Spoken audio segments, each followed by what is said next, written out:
తో బాధపడుతున్న చిన్నారుల కోసం రక్తదాన శిబిరాన్ని నిర్వహించారు. కాటదాన్ అయ్యప్ప స్వామి సేవా సమితి ఆధ్వర్యంలో ఈ కార్యక్రమం నిర్వహించారు. పెద్ద ఎత్తున అయ్యప్ప భక్తులు, యువత పాల్గొని రక్తదానం చేశారు.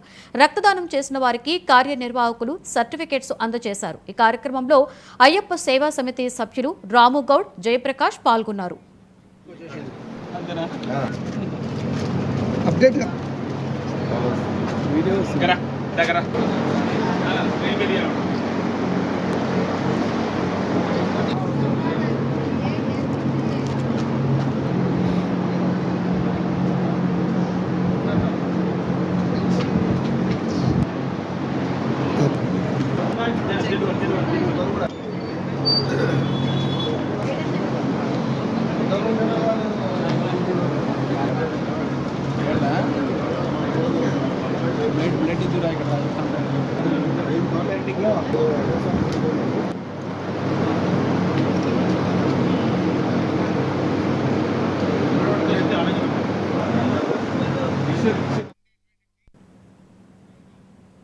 వికారాబాద్ జిల్లా కొడంకల్లో అంబేద్కర్